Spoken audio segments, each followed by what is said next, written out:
So on this Lincoln Day celebration, I was asked to talk about what would Lincoln do. Now, I'm no Abe Lincoln. I didn't know Abe Lincoln, but I'm no Abe Lincoln. But let me try to tie in a few themes. Did you know that Lincoln was an avid baseball fan?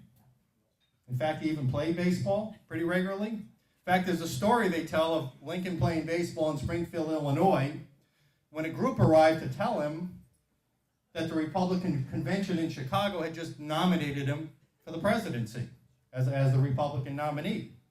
And Lincoln supposedly told his supporters, "I'm glad to hear of their coming, but they'll have to wait a few minutes until I get my turn at bat." Now remember that quote. I'm going to get back to it in a few minutes. So once again, what would Lincoln do here in Rhode Island? Any ideas? We heard it tonight. He would form a team. Did you read Doris Kearns Goodwin's book, Team of Rivals? That was about Lincoln's Republican primary opponents who were humiliated and embarrassed at losing to this little-known and obscure Illinois lawyer. But Lincoln not only convinced them to join his administration, but he molded them into an effective team. Salmon Chase as Secretary of the Treasury, William Seward as Secretary of State, and Edwin Bates as Attorney General. He gained their respect. He pulled them together, his rivals. He pulled them together, and they dealt with the many challenges as a team, all for the sake of the greater good of the Union. Lincoln would indeed form a great team, and they would play to win. How about we win around here for once?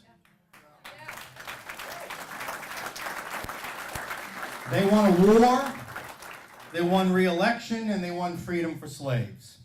In fact, if you saw the movie Lincoln, again, you saw Lincoln, described by many as a political genius, forming yet another team, a different team. This time was to win a specific policy war. It included his cabinet, members of Congress, even a private investigator, right? And a lobbyist. And the goal, again, was to win. In this case, to win abolition of slavery via the 13th Amendment to our beloved Constitution. But we know, especially here in Rhode Island, that Lincoln and types like Lincoln are not the only political geniuses in this regard. The progressive left and the unions, they're also playing to win. And they're good at it. And they've been putting a formidable team together for decades. We've seen the results in Rhode Island when they work together as a unit. Mayor Fung, a few years ago, they worked together to kill charter schools in our city. Right? They're pushing to raise taxes now. They're pushing to fight against more pension reform, supporting binding arbitration for teachers, electing friendly candidates always, looking to repeal voter ID laws. Even if they don't win every battle, and they do win most, unfortunately, they do not stop. They collaborate on critical issues, and they press on every front, unified as a team with united purpose. So we know what Lincoln would have done, and we know what the opposition does, so now the question is, what will we do? What will you do? Our side is often distracted by our own agendas, whether it's a local issue or some other single issue. We work independently, often divided, and we don't always work together for the greater good of the state. And because of this, we have lost far too many battles. And in far too many rankings, Rhode Island is a last place team, as we know.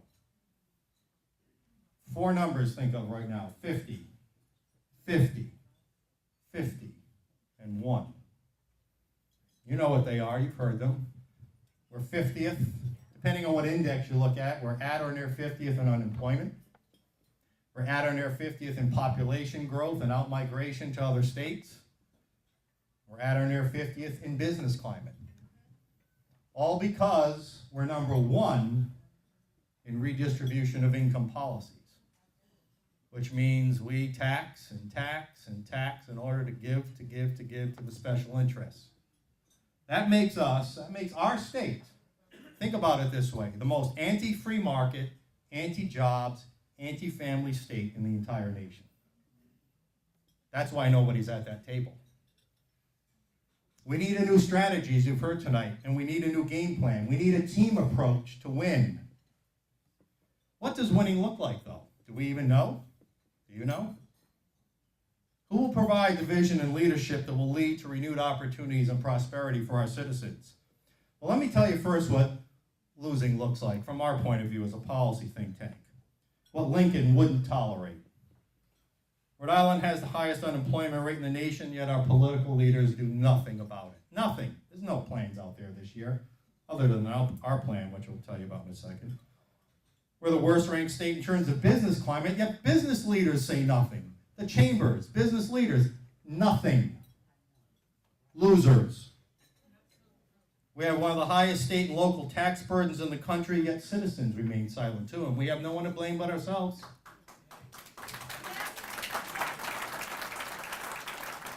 We're losing population and wealth to neighboring states, yet defenders of the status quo stick their head in the sand and they just say it isn't so. We saddle our business sector with the highest sales tax in New England, yet our political class has the gall to even try to keep raising those taxes and broadening them. Even to some of the poorest among us, like taxi drivers and dog groomers. Now, our center's recent 0.0 sales tax plan. How many of you like to have no sales tax anymore? How would you like to have 25,000 new jobs in this state from the economic boom? But this is beyond the imagination of the ruling class. It really is. They can't imagine this.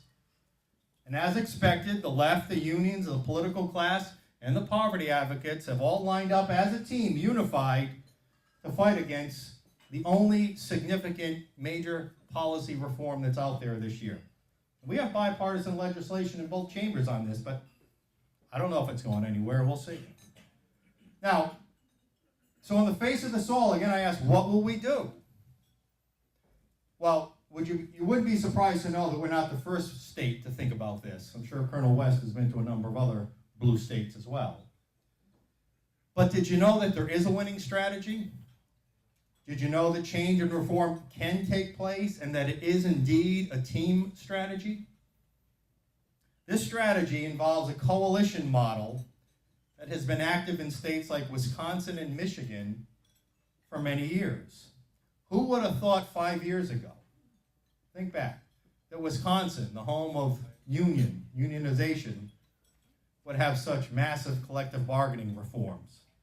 Who would have thought in Michigan, the home with the auto dealers of the unions, who would have thought they not only would have defeated that onerous Prop 2 proposition that would have constitutionally enshrined all kinds of union monopolies and negotiating, who would have thought that would have been soundly defeated and that just recently they would have become a right-to-work state?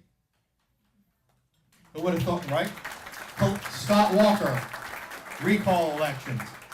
These were models of coalitions that were in place and active in those states. There was a design there. And I'm here to tell you that one of our center's missions is to build that same type of coalition here in Rhode Island. And we are building it right now, and some of your local leaders are involved in that, right here. 5 years ago, who would have thought those things in Wisconsin and Michigan?